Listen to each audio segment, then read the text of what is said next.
1930-তে ফার্স্টে ফোন করতে হবে। নাম্বার 2, ওই অ্যাকনলেজমেন্ট নিয়ে কোনো পুলিশ সাইবার সেলে গিয়ে অফলাইনে কমপ্লেন করতে হবে। নাম্বার 3, ব্যাংকের ম্যানেজারকে গিয়ে একটা চিঠি দিতে হবে এই দুটোর ইনফরমেশন নিয়ে, যে এটা আমার পুলিশের জিডি, এইটা আমার 1930 ফোন করার অ্যাকনলেজমেন্ট, আপনি টাকাটা রিভার্স করার বন্দোবস্ত করুন। ব্যাংক তখনই এইটাকে নিজেরাই উল্টো দিকের অ্যাকাউন্টে কথা বলে বা কোর্টে গিয়ে তারা নিজেদের ইন্টারনাল প্রসেস করবে। ক্যান্সারে নেই আর ভয়, NCRI এ হবে এর জয়। আপনাদের ভরসায় নেতাজি সুভাষচন্দ্র বোস ক্যান্সার হসপিটাল।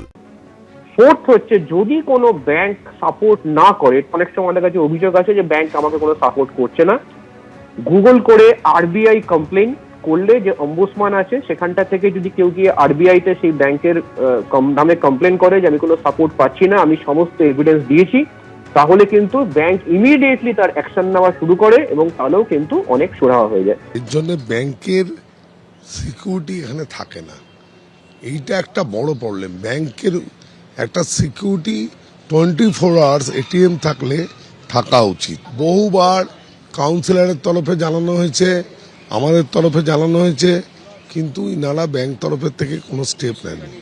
এখানে 24 ঘন্টা সিকিউরিটি থাকা উচিত, তাহলে তারা ইনফর্ম করতে পারবে, ওখান থেকে স্টপ করতে পারবে, এই প্রসেসগুলো হতে পারবে। নাহলে এই প্রসেসগুলো সাধারণ মানুষের পক্ষে বা পুলিশের পক্ষেও আটকানো সম্ভব না। আমি কার্ডটা দিলাম, কার্ডটা টেনে নিয়ে গেল, তারপর পাসওয়ার্ড মারলাম, পাসওয়ার্ড মারবার টাকা দিলাম, টাকা অ্যামাউন্টটাও দিয়ে যাই, তারপরে 100 টাকা অ্যামাউন্ট দিয়ে দেখলাম যে কার্ডটা কী হলো, টেনে নিল কেন, দিলে পরে অনেক চেষ্টা করলাম, মানে ওকে কার্ড বাইরে নেয়, তা আরও 2 জনের চেষ্টা করছে কার্ডটা বাই করার জন্য, যারা জানে এটিএম ভালো, তারাও মানে বাই করতে পারে নাই। কার্ডের নাম্বারটা মেরেছিলাম, কার্ডটা আটকে গেছিল, তারপরে ওরা কার্ডটা আমাকে বের করে দিয়েছে।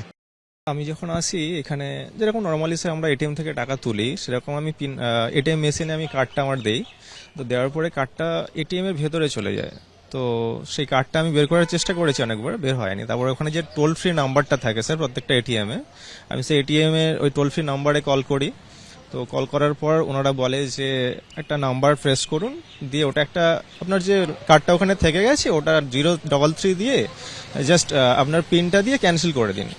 তারপরে আপনি কালকে সকালে এসে আধার কার্ড দেখিয়ে কার্ডটা নিয়ে যাবেন ব্যাংকে। আমি সেই মতন স্যার ওই একটা কোড নাম্বার দিই, তারপরে আমার পিন কোড দিয়ে 2বার ক্যান্সেল করে আমি ওখান থেকে চলে যাই।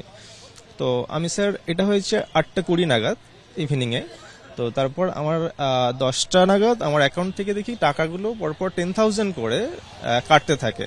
যখন দেখি আমার অ্যাকাউন্ট থেকে অলরেডি 1,30,000 টাকা কেটে নেওয়া হয়েছে।